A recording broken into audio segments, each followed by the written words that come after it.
Hello, everybody. Just a quick topper here on, if I might, to take advantage of the day. Yes, it's Wednesday. Thank you. Are you sure? Okay. Pretty sure. Wednesday.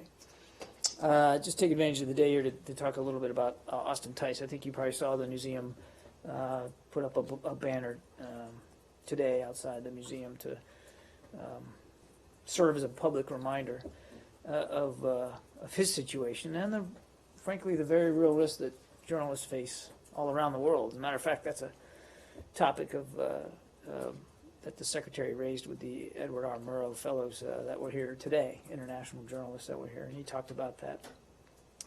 But it's noteworthy, and I think, given what the Secretary said this morning, and given that the banner's up at the museum, I felt it incumbent upon me to also note that we continue to remain deeply concerned about Austin's well-being, and that's across our government. And across our government, I can assure you that people are working very hard every day to try to bring him home to his family. So even though we don't have a lot of information right now, we're going to continue to work with our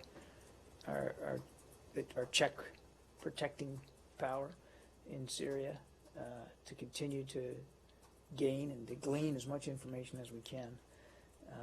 And we're obviously going to continue publicly and privately to urge all sides to ensure the safety of journalists that are operating in Syria, and obviously to call on Austin's captors to release him now and return him safely to his loved ones, which is where he belongs. So with that, start. Just briefly on that, and then I'm sure we'll return to Syria again. But on Austin Tice, does that your statement suggest that there isn't any? There's no new information here. It's still we're still in the same I do not kind have of any additional holding pattern. information. Okay. Before we go back to Syria, can I just ask my daily email question update? Your daily email. Well, just has the FBI gotten in touch with the State Department? Oh, no. So, to the best of your knowledge, then, this part of whatever is going on with the FBI doesn't have anything to do with the State Department as a building.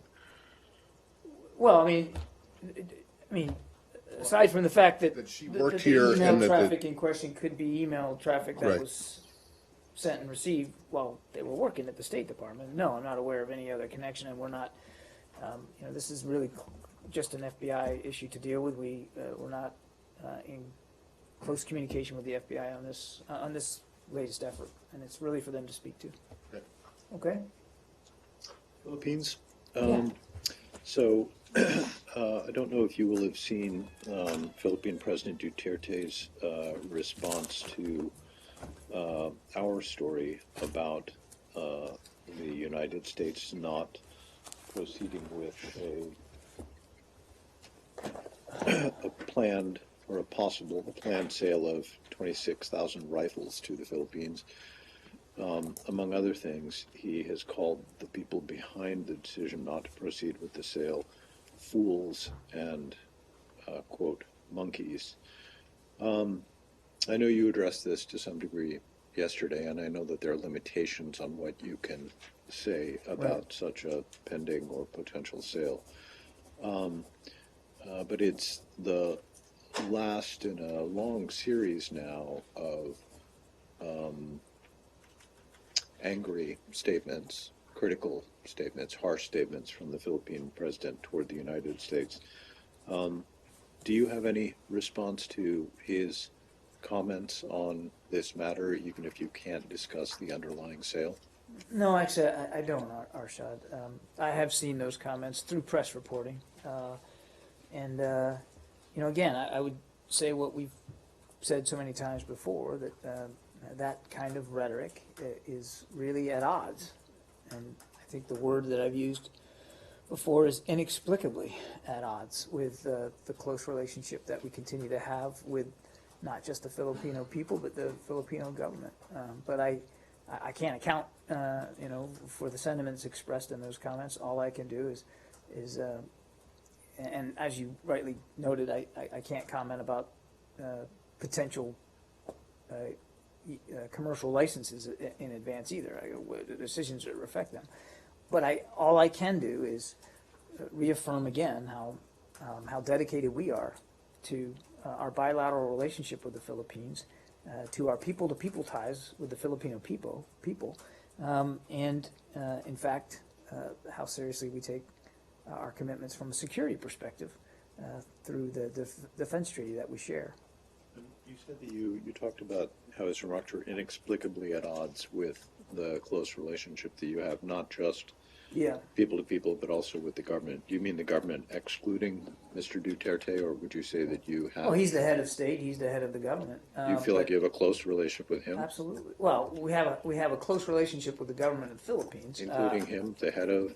Well, he's newly elected, and I don't know the depth to which we've had opportunities to engage on a personal level with him. I know Secretary Kerry met with him and came away from that meeting, as he said he did, feeling positive about where things were going to be going with the Philippines. I don't know about our ambassador and the personal relationship that he might have been able to develop in this short period of time, but he is the head of state, and our government-to-government relations are very strong. How can you say that you have a close relationship with the government when you can't say that you have a close relationship with the head of state?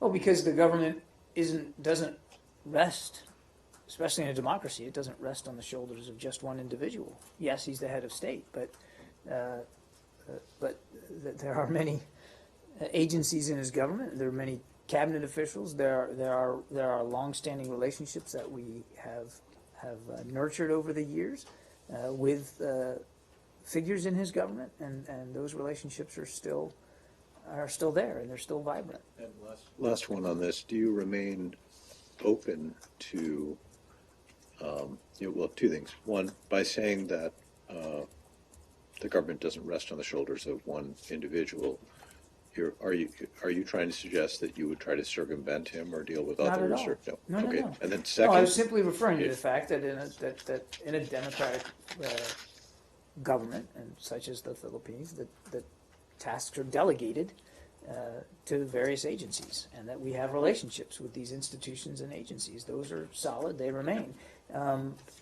Obviously, you also need to develop a good working relationship with the head of state, and I can tell you, as I've said before from this podium, we're committed to doing that. thank you. I'm not quite sure. I get what are you trying to suggest something here? No. I mean, the head of state determines the foreign policy of government, much in the Philippines That's as in the United States. Right. Which Or is you- one. but you're saying that the U.S. that you've built up relationships with other parts of the government, so it doesn't matter what the president thinks? That's not at all what I said. Okay, And I it wasn't thought- at all what I implied. I mean, look, he's the head of state. We recognize he's the duly elected leader of the Philippine government, and we respect that. And we respect the fact that as the head of state, he determines foreign policy. We totally understand it. The point I was trying to make is that there are institutions in the government that we have good relationships with, and we're going to try to continue those relationships, as well as try to develop a good working relationship with him himself. That's all I meant. All right. That's all I meant. Okay. So, you know, Can we go to the Well, Senate? Can I just go back to emails for one hang sec? on a second. I'm sure we're not ready to jump into that just yet. Before, So you- before we start on the other, can I just go back to the emails for one second? I'm sorry, because I know Matt asked you a question. Some of the emails of John Podesta's emails that were released today suggest that some people at the, well, they don't suggest, they show that some people at the State Department were communicating with the Clinton campaign about certain statements and taking their cues on certain things that should be in the statements, particularly in relation to some press stories that were about to come out, that the State Department was sending the guidance that was going to go out for your briefings or Jen Psaki's briefings, and also kind of massaging, taking the Clinton campaign's cues from massaging the statements. Can you talk about that? I'm not going to talk about leaked documents. Well, can you talk And about the general idea emails that people in were this building have allegedly been stolen. But what I will say is that that there are times and when in trying to make sure that we're accurate, it's appropriate to reach outside this agency to talk to former officials. That is not unusual, particularly when we're trying to be accurate about something regarding that individual.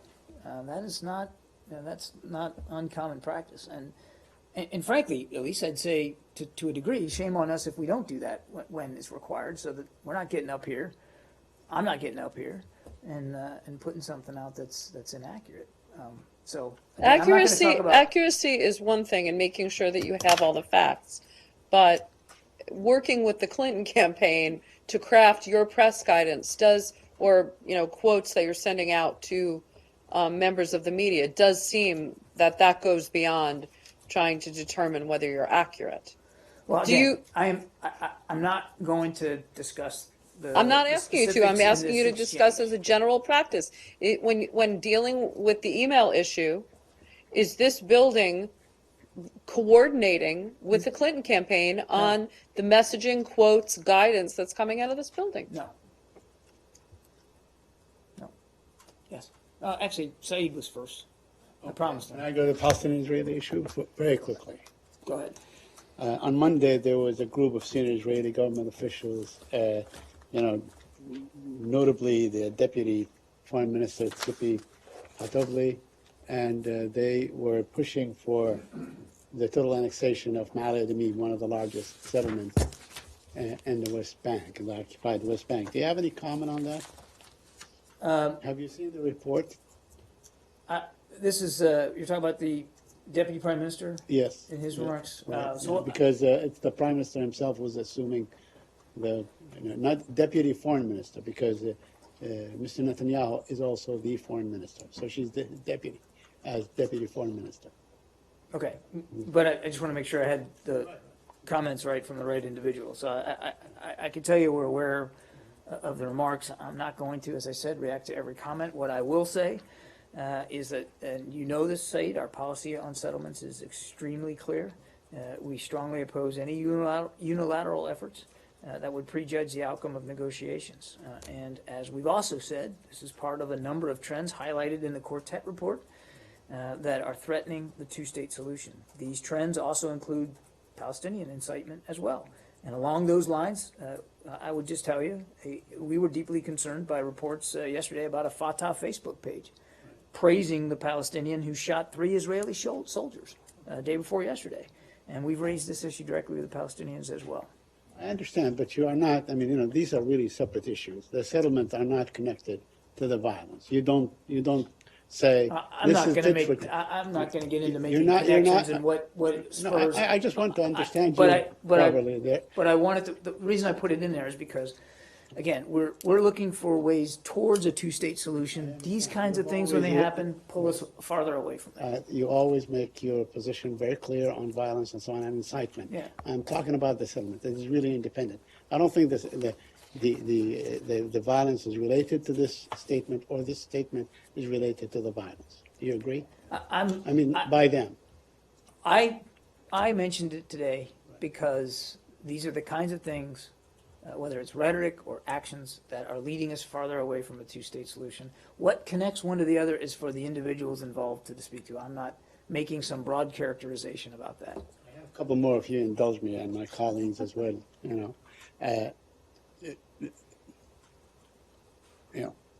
Okay. The Palestinian Authority. No, that's okay. I was just No, that's- I'm taking wa- it back a little bit. I'm waiting. The Palestinian Authority is basically bankrupt because it's not getting any aid from the Saudis, not getting any aid from the United Arab Emirates. They claim that they have not received much aid from you guys. Could you shed some light on what kind of aid you're sending them? How strapped they are, how they are likely to continue to function? I actually don't. I'm not in a position to answer that question, Saeed. I don't have anything on that. And finally, I want to ask you, today marks the 99th anniversary of the Balfour Declaration. I'm sure that you're aware of the Balfour Declaration. I am. Which, Studied history in college. basically launched this thing into, began this whole process and Yeah. so on. And I wonder, the Palestinians are going to sort of demand that Britain apologizes for the Balfour Declaration. will you support them in that effort? Will you support the Palestinians if they go to the UN to say that Britain must apologize for that and must do everything that it can to rectify the wrongs that have been inflicted on the Palestinians as a result? This is first I've heard that there's an interest in doing that at the UN side, so I'm not going to get ahead of proclamations or announcements or proposals that haven't been made yet at the UN.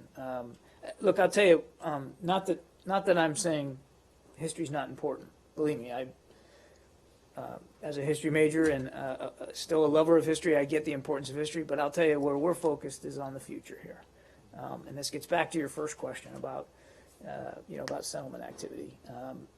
We want to see a path forward to a two-state solution, and the Secretary still believes that path can be found.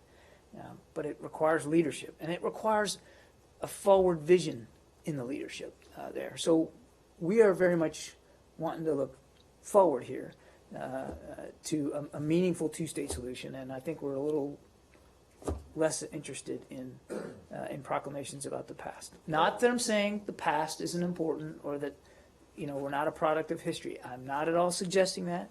I'm just saying that we are more focused on moving forward. Okay, recognizing that. I Does the knew something was administration coming. have a position on the Balfour Declaration? Good, bad, indifferent? I don't know. They sent You it don't to know? commission back. I don't know if we've taken a position on the Balfour Declaration or the Treaty of Westphalia or I think you think that was good because that established the sovereign concept of states. sovereign Yeah, immunity. yeah. Yes, actually. How about the I Treaty don't of know. the Worms? I don't know. That one? I do Now, have see, a, if I had actually said that we did have a position on Balfour, then I would expect you to list every other treaty and ask me. But I'm saying we don't have a position on this right how now. about Versailles? fact, there was Did you some- think Which that was one? a good thing? Which one? 1783. We actually like that one a lot. All right. In fact, there was- I there actually was have a some- relevant question that's relevant to the Really? previous Oh, no, ones. that would Yeah, be, earlier. that would be very interesting. Apparently earlier today, the Jerusalem Local Planning Committee authorized or gave the green light to the construction of 181 new housing units in Yeah. East Jerusalem. I'm just wondering if you have any thoughts about that. We do. We're deeply concerned by those reports that the local planning and construction committee in Jerusalem approved permits for, as you said, 181 housing units and 5 community center infrastructure projects in Gilo, which is in East Jerusalem. Our policy on settlements, as I said before, is very clear. We strongly oppose settlement activity, which we believe is corrosive to the cause of peace. These decisions by Israeli authorities are just the latest examples of what appear to be a steady and systematic acceleration of Israeli settlement activity. In just the past few weeks, we have seen reports of an entirely new settlement near Shiloh, a potentially new settlement outpost in the North Jordan Valley, and over 80 Palestinian structures demolished in the West Bank and East Jerusalem. As the Quartet report highlighted, these actions risk entrenching a one-state reality and raise serious questions about Israel's ultimate commitment to a peaceful negotiated settlement with the Palestinians. So does that? Is there any practical impact of your opposition to these plans? I'm sorry? Is there any practical impact? Is there any consequence? Well, I think, I mean, the suggestion has been, or the fear in Israel has been that the administration in its final months is preparing to, take some kind of yeah. action or make some kind of statement to kind of, I don't know, for lack of a better word, try to draw a line in the sand where it comes to actions that you say or you believe hurt the environment for negotiation for a two-state solution. Does this bring you any closer to make it, not you personally, does this bring the administration any closer to No. making a decision on how to proceed? I think, I don't think it would be useful to talk about internal discussions that we're having or get ahead of ourselves. What I would just say is that right now, we are focused on encouraging all sides to demonstrate with policies and actions a genuine commitment to a two-state solution. And I think I'll leave it at that. Do you have any comment? That you are actually having internal conversations on whether you might take the. I think you shouldn't surprise anybody that as an administration that we routinely talk about the situation in the Middle East and in Israel. And that obviously is something that I think you know Secretary Kerry is very focused on. So of course we have discussions about this, but I don't want to get ahead of those discussions. I meant specifically on what Matt was raising, which is the idea of parameters or speech or. Yeah, I just don't find it useful right now to speculate or talk about hypothetics right The now. Wall Street Journal claims that the president requested the Secretary of State to prepare something. Are you aware of that? I've answered the question as much as I'm going to today. Yeah. On Monday, the Washington Post called on you to deal with issues like human rights and freedom of expression in Turkey in the same way that you deal with those principles elsewhere, like Russia and China. And yesterday, the Deputy Secretary gave a speech that seemed to do just that. Does that speech mark some sort of shift in the U.S. approach toward Turkey along the lines that the Post suggested? No. Afghanistan? I got a follow-up question. Does it mark any change at all? No. I'm not trying to be glib, but we have been nothing but consistent and clear, privately and publicly, about our concerns over human rights in Turkey. And I think the Deputy Secretary's speech last night, which if you haven't looked at it, I recommend. It was quite good. Laid all that out. I have it right Well, I'm here. sure you looked at it. I was actually speaking to everybody else. I was there. Were you? Oh, good. I was All right. actually physically in the room. Wow. There's the man, right Don there. Arshad. Good for you. So- I read it this morning. Did you? Yeah. All right, good. Hands, who's read the speech? I will read it. It doesn't count. All right, so look, we got Have three you people read here. it? Yes, I did. Were you there? I wasn't there, but I read Oh, I win. it. I knew what he was going to say before he said it, though. But anyway, look, I'm not trying to be glib.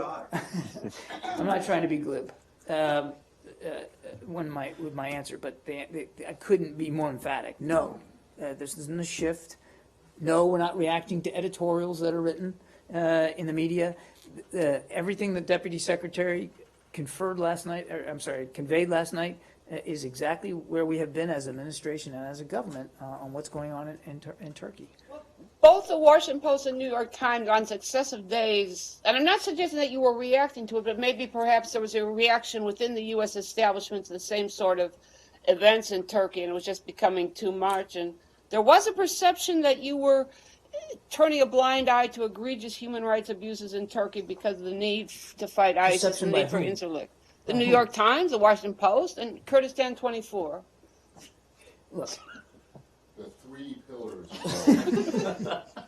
And I'm being serious. I'm not trying to be. yeah, look, our concerns over human rights in Turkey and elsewhere are longstanding, and we have been nothing but clear about that, privately and publicly, as I've said. It doesn't mean that we don't pay attention to what's being written about or articulated in the media space. Of course we do. I mean, I wouldn't be up here every day if we didn't take seriously what all of you do for a living, as well as those who write opinions and editorials. We obviously take that seriously, and we take seriously when major outlets convey their concerns. But I will tell you, in this case, these are concerns that we have long held ourselves, and that have been pillars of the policy that we have developed with respect to our relationship with Turkey.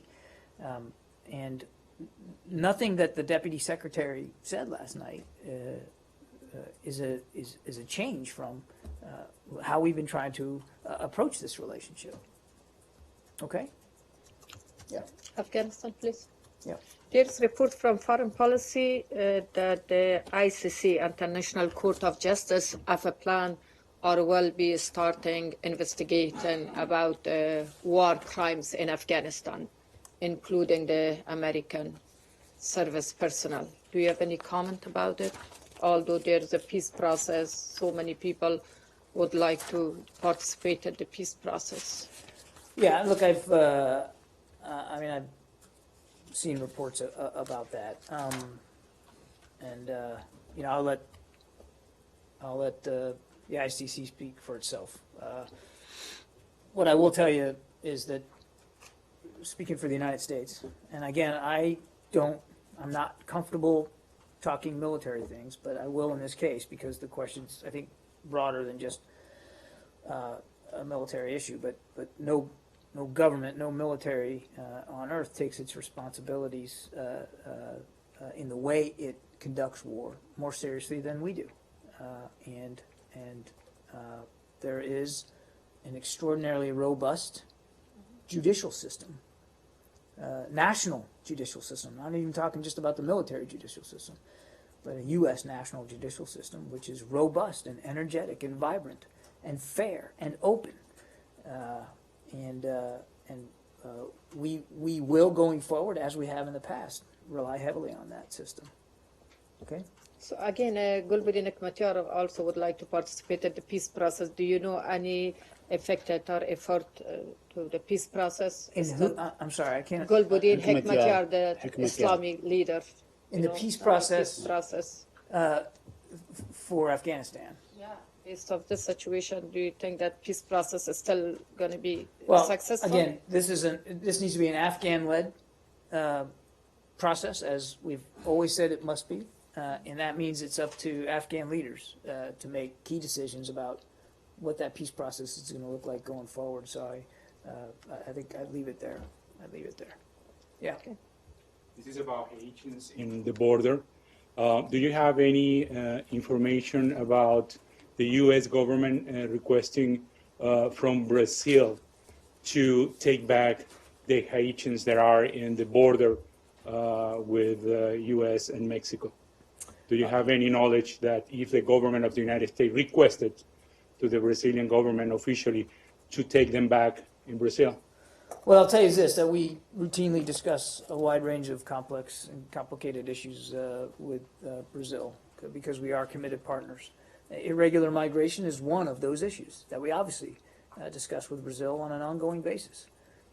We believe it's essential that we work with all of our partners in the hemisphere, including Brazil, to address regional challenges. In fact, back in September, Vice President Biden and President Temer pledged to work together to promote legal and orderly migration and to advance good governance, security, and prosperity throughout the hemisphere. And so what I can say is we're going to continue to collaborate with Brazil going forward to help find humane solutions to this very regional challenge. But beyond that, I'm not going to comment on the specifics of our discussions with Brazil.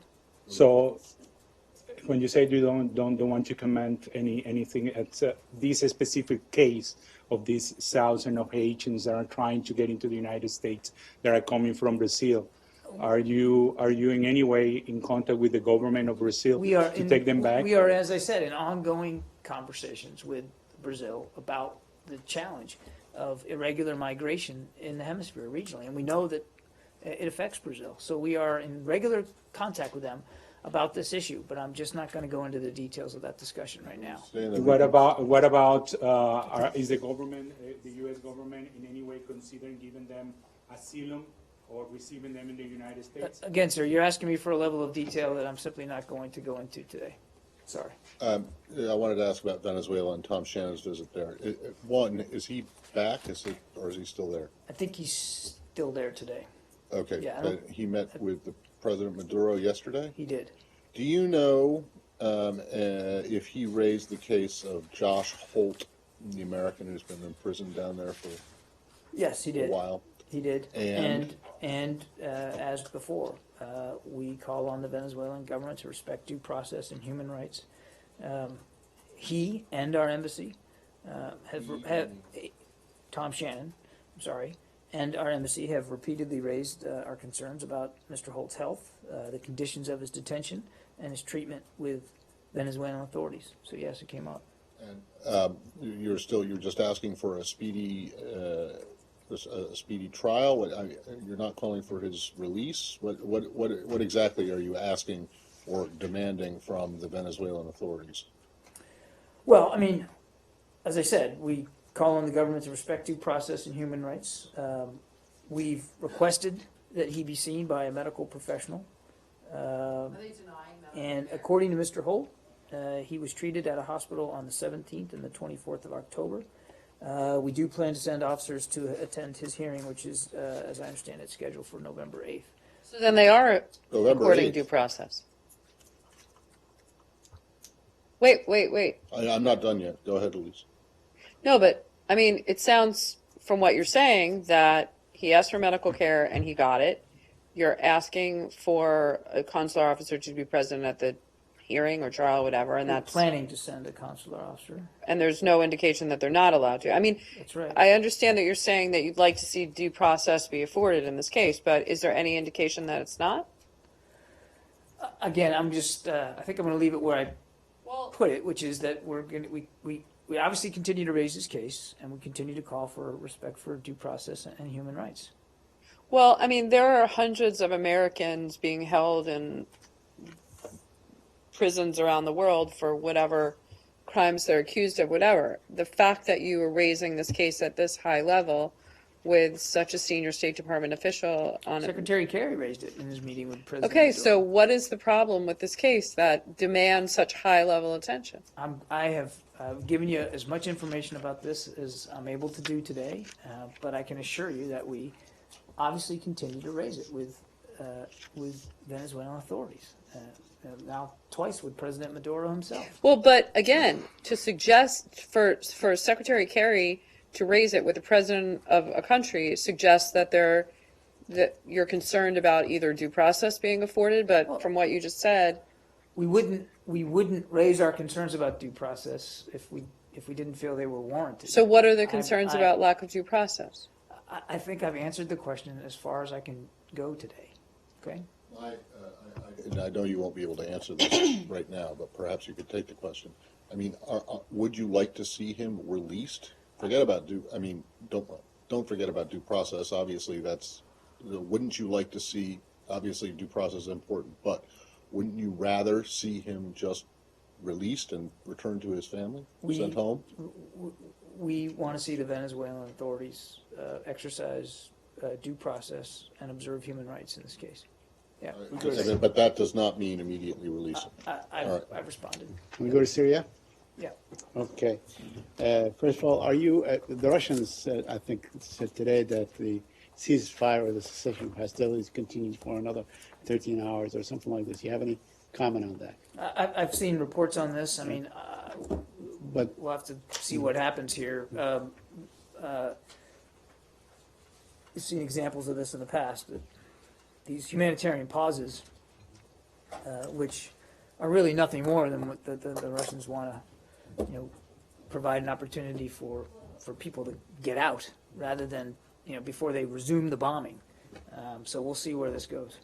so that's my next question. Do you expect them to resume the bombing, maybe big time I don't know. during the elections? I mean, there are a lot of speculation that, with the Kuznetsov, whatever the aircraft carrier, getting close to the Yeah. Syrian shores and so on. Do you expect that we might see something like a Grozny 99 or anything like this in Aleppo? Saeed, I don't know. I couldn't possibly predict the future here. I don't do a good job predicting future U.S. operations. I certainly am not going to be able to predict future Russian operations. All I can tell you is what we've seen in the past. They do these humanitarian pauses. No aid gets in. The pauses end and people get bombed again. So we'll see what happens with this one. I don't know. And also with the naval deployment, again, we're aware of it. But I'd point you back to what the Secretary said a week or so ago, that if their intention is to just reduce Aleppo to ruins, so that they can sort of gain an upper hand in what they perceive might be negotiations in the future, or to bolster the Assad regime, or whatever the reason is, all they're doing is prolonging the war. All they're doing is attracting more extremists. All they're doing is making the opposition want to fight that much harder. All they're doing is delaying, for who knows how much longer, a peaceful solution and resolution to this civil war. But Are you I having, don't know what their intentions are. Are you having conversation with them on this very issue that, or are you warning them, or are you telling them not to do this? Could they take opportunity with the election happening next week? Could they take an opportunity to go ahead and maybe attack Aleppo? Do you feel that way? I couldn't possibly predict the future on that side. And as for discussions, they are a party to the multilateral discussions, which are still going on in Geneva. No, I don't have an update today, but those discussions are ongoing, and the Russians are part of that. And I can assure you that the main topic in those discussions is a cessation of hostilities. It's trying to get the violence to stop. which in no small measure depends on the Syrian regime and the Russian military from stopping the bombing of Aleppo. Can I have a last question on Austin? I mean, when was the last time that you knew what happened to him or his whereabouts and so on? I don't know. But And you suspect that he's in government hands? I don't have information to share with you about his whereabouts or his condition. Obviously, we continue to try to gain as much information as possible. Information, I don't think, should come as a surprise to you. That's hard to get on this case, but we're still very, very focused on it. Do you, you said that the multilateral talks in Geneva are ongoing.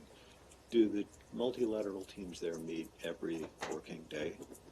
I don't know. I don't know what their battle rhythm is, so I can't say definitively that it's every day or twice a day or 3 times a day.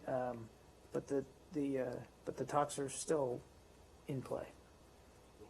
Okay, because when one says they're ongoing, it implies that they're meeting on a regular, pretty much daily basis, right? I mean, they're ongoing. I can't rule out the possibility that they might not take a break every now and then, maybe even for a day. I don't know. But that doesn't mean that the process has ended or stopped or been truncated. Any recent conversations between the Secretary and Foreign Minister Lavrov? No, nothing to read out. Abby? Do you have any comment on the seeming eviction of Amnesty International from their building in Moscow by the Russian government? Yeah, this just happened. We've only just seen press reports of this. I don't really know a lot about it, Abby, so I think we're going to have to see how this develops over time before we can react to that. I mean, obviously, we're concerned about it, monitoring as best we can, but I just don't think we're in a position right now, since this is so fresh, to be able to have an official reaction to that. Okay? They sealed off their offices, they couldn't get in, they have all their computers, everything that is inside and so on. So, Yeah, no, look, again, we're concerned and we're monitoring as best we can. I think it's just too soon for us to know exactly what's going on here. Yeah. That's one other unrelated. This is I was just wondering if the Saudi government has reached out at all about the death of a Saudi student in Wisconsin on Monday. I'm not aware that there's, I know about the story, and I know local law enforcement is looking into this. I certainly wouldn't say anything to get involved or ahead of that. I do not know of any direct communication that we've had from the Saudi government about this. So let me check on that, though, and see. Okay? No, I got 2 wildly different ones, but they'll both be brief. First, we have a story today about disagreements between the U.S. and the EU over Mahan Air, this Iranian airline that's linked to the Revolutionary Guard Corps. Yeah. Familiar with this? Yes. What exactly is the State Department doing to try to dissuade European countries from allowing it to fly? And To lift their restrictions and sanctions? Is that what you mean? to prevent them from. Well, This is a these company are, that's still, you get secondary sanctions, sanctions can still apply in this case. yeah, look, I'm aware of this issue and this apparent decision by the EU. It's really for the EU to articulate and to characterize the rationale for doing this. That's one. 2, I'll just reassert that our sanctions on Mahan Air remain in place. And I know of no intention to change that. And then the third point I'd say is that obviously whatever discussions that we might have with our European colleagues over this, I think we'll keep those private. Well, and that's fine. Does it not bother you? Well, it's not fine, but I'll accept it.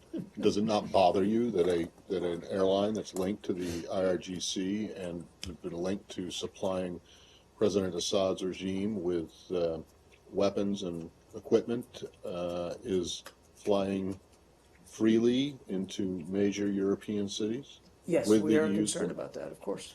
So what are you doing about it?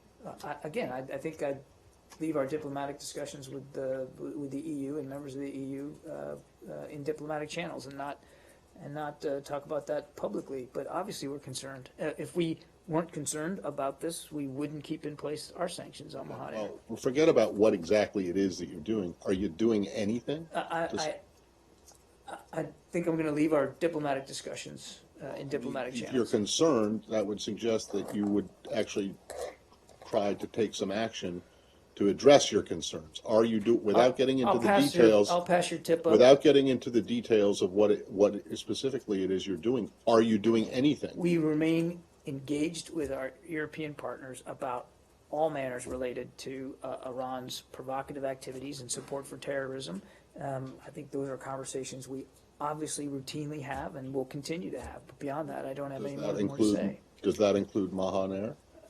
As it relates to their support by, through, and from the IRGC, of course, but I'm not going to talk about the details of diplomatic discussions. Last one. I understand that your ambassador, Scott Marcial, did in fact get to Rakhine State, I guess with a UN He did. mission. Do you have anything you can share about that?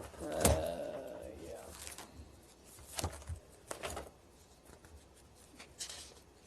Matter of fact, I do. I just have to find it here.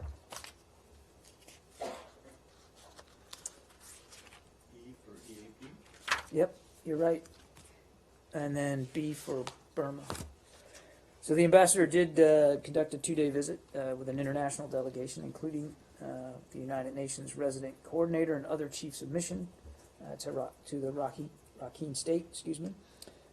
Visited several villages in the northern part of the state where attacks occurred against police on the 9th of October, and subsequent abuses have been widely reported to have taken place against communities and residents, including the Rohingya. He and other delegation members met with representatives from local communities in order to learn more about the situation on the ground in those affected areas. The visit was an initial step in what we hope will be a continued assessment of the situation in the area by the government and by the international community. The ambassador took the opportunity to stress to government officials accompanying the delegation that a thorough investigation into allegations of abuse, protection of all residents, restoration of full humanitarian access are necessary. As I understand it, this note says the visit's still underway, but I think it actually might have concluded by now. I have to check on that. Thank you. Yes, thank you.